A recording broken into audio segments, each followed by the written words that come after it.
I got so much motherfucking design on right now. Break it down, bring it back, make it clap. I got 3 old thoughts, new block, where that thing. Bitches on my line, and you know. Assalamualaikum warahmatullahi wabarakatuh.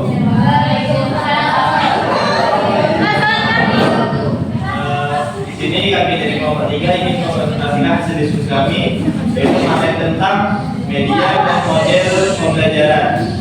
Materi pertama yang akan dijelaskan oleh Eliza Abdul Putri. Pada Eliza, silakan. Baiklah, terima kasih moderator. Di sini saya akan membacakan pengertian media. Kata media berasal dari bahasa Latin yang merupakan bentuk jamak kata medium.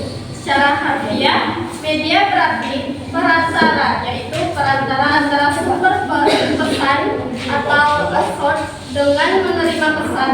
Media merupakan alat yang dapat membantu dalam keperluan dan aktivitas, yang dimana sifatnya dapat mempermudah bagi siapa saja yang memanfaatkannya. Fungsi media, ada beberapa fungsi media pembelajaran. Yang pertama yaitu sumber informasi dan pengetahuan. 2. Keterbatasan ruang, waktu, dan kemampuan indera manusia. 3. Sarana untuk mengekspresikan pendapat, ide, dan gagasan dengan lebih Oke, materi yang kedua yang akan dijelaskan oleh Saudari Dwi, silakan. Materi kedua tentang tujuan pengembangan media pembelajaran. Adapun tujuannya yang pertama meningkatkan pemahaman media pembelajaran dirancang untuk membantu siswa memahami konsep-konsep yang diajarkan dengan lebih baik. Yang kedua, memfasilitasi pembelajaran aktif. Yang ketiga, memotivasi siswa. Yang keempat, menyediakan pengalaman praktis. Yang kelima, menyediakan ketersediaan fleksibel. Yang keenam, meningkatkan diferensiasi. 7. Meningkatkan retensi informasi. 8. Mengukur kemajuan. 9. Mendukung pembelajaran mandiri. 10. Meningkatkan efisiensi pembelajaran dengan memanfaatkan teknologi dan metode pembelajaran canggih. Pengembangan materi atau media dapat meningkatkan efisiensi pembelajaran. Oke, materi yang ketiga yang akan disampaikan oleh Saudari Fauzana dan Saudari Nita, silakan. Baiklah, sini ada media pembelajaran. Terdapat 3 macam media pembelajaran. Yang pertama itu media visual. Media visual ini media yang mengandalkan indera penglihatan, biasanya memanfaatkan alat proyeksi atau proyektor sebagai perantara. Pesan yang akan disampaikan dimuat dalam bentuk visual. Media visual ini bagi menjadi 2, yaitu media visual diam dan media visual bergerak. Keduanya bisa dikombinasikan atau menggunakan salah satunya. Yang kedua itu ada media audio. Media audio dapat digunakan untuk menyalurkan pesan audio dan sumber pesan. Yaitu media audio visual. Media audio visual dapat menampilkan suara dan gambar. Jenis media ini lebih menarik dibandingkan video visual dan audio saja. Kompetensi untuk merangsangkan pendengaran dan penglihatan. Oke, materi yang keempat yang akan dijelaskan oleh Saudari Devi. Kepada Devi, silakan. pengertian model pembelajaran.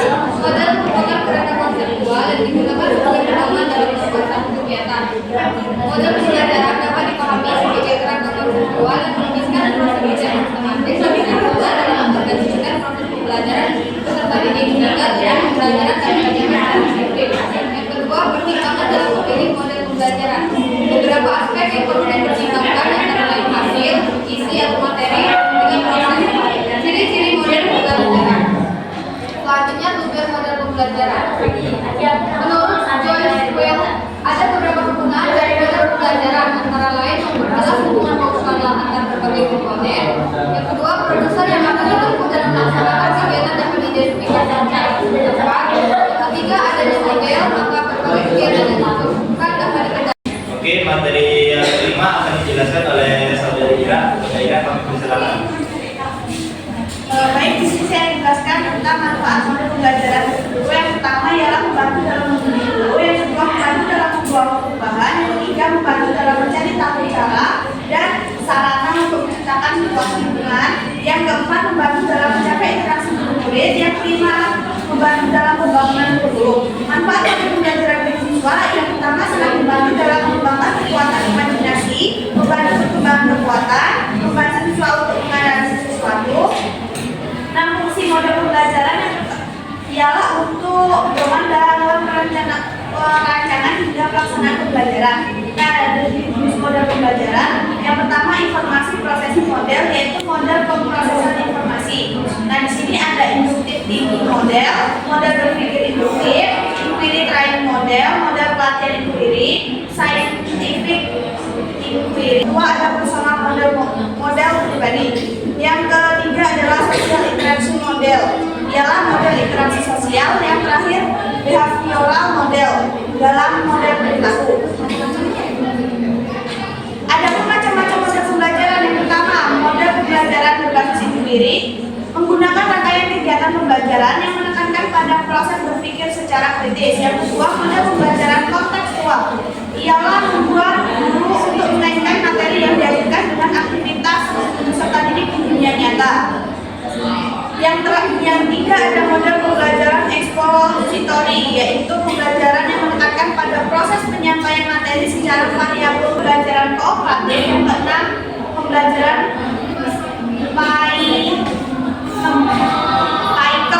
Python. Nah, yang ketujuh pembelajaran quantum learning. Yang ke-8 model pembelajaran rangkap.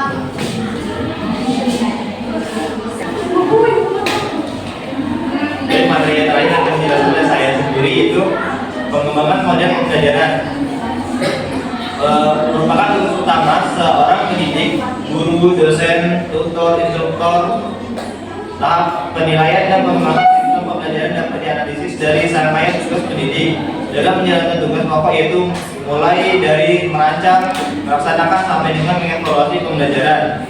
Dalam kajian ini dipaparkan dua model penelitian dan pengembangan sistem pembelajaran, yaitu model 4D dan model AD. 4D merupakan singkatan dari Define, Design, Development, and yang dikembangkan oleh Tyagaraja. Model AD merupakan singkatan dari Analysis, Design, Development, or Production, Implementation, or Delivery, and Evaluation yang dikembangkan oleh Dick and Gary. Mungkin di kami dari kelompok 3 kami minta sesi pertanyaan jawab, yaitu pada Rania, silakan.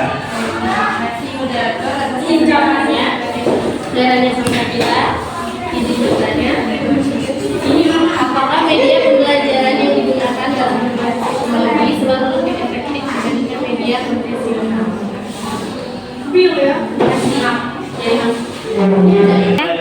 Baik, kepada teman-teman yang ingin bertanya lagi, silakan. Bagaimana cara mengevaluasi kita sebuah media pembelajaran dalam mengajarkan apa yang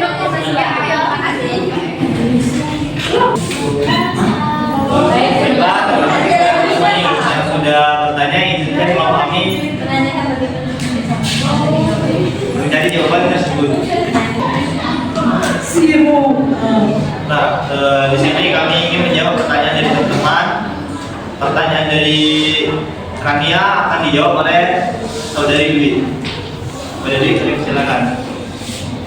Baik, kepada Saudari Rania, jadi pertanyaannya itu, apakah media pembelajaran berbasis teknologi selalu lebih efektif dibandingkan media berbasis konvensional? Mengapa?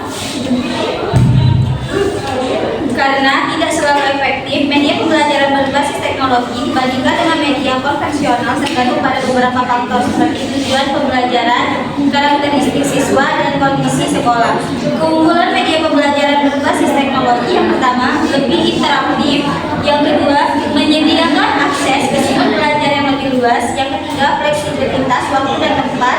Yang keempat, personalisasi pembelajaran. Sedangkan ada pun kelemahan media pembelajaran berbasis teknologi. Yang pertama, ketergantungan pada infrastruktur. Yang kedua, gangguan konsentrasi. Yang ketiga, kurangnya interaksi sosial. Yang keempat, kemampuan guru dan siswa dalam menggunakan teknologi.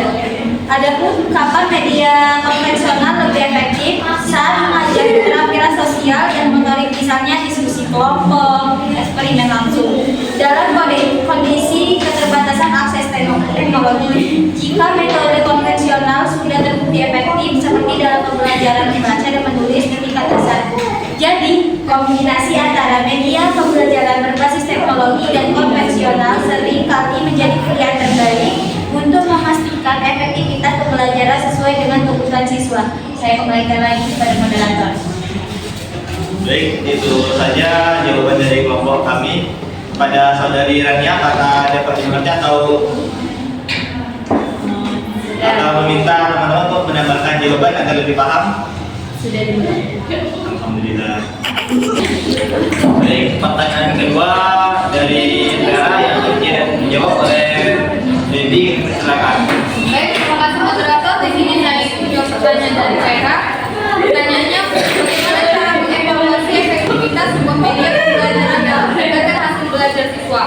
Evaluasi efektivitas media pembelajaran dapat dilakukan dengan 5 cara. Yang pertama, tes hasil belajar. Bandingkan nilai siswa sebelum dan sesudah menggunakan media. Yang kedua, observasi. Amati keterlibatan dan pemahaman siswa saat belajar. Yang ketiga, angket atau kuesioner. Kumpulkan pendapat siswa dan guru tentang media tersebut. Yang keempat, wawancara. Dapatkan umpan balik langsung mengenai kelebihan dan kekurangan media. Dan yang terakhir itu analisis data. Evaluasi hasil untuk melihat peningkatan belajar dan lakukan perbaikan jika diperlukan. Terima kasih. Saya kembalikan ke moderator. Baik, itulah jawaban dari kelompok kami. Pada saudari Vera, apakah dapat dimengerti atau alhamdulillah.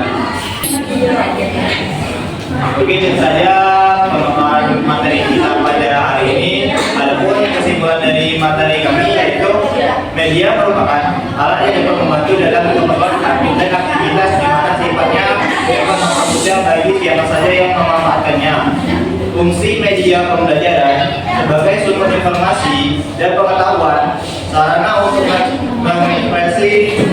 mengekspresikan pendapat, ide, dan gagasan dengan lebih gampang. Begitu saja materi yang dapat kami sampaikan. Kami akhiri. Wassalamualaikum warahmatullahi wabarakatuh.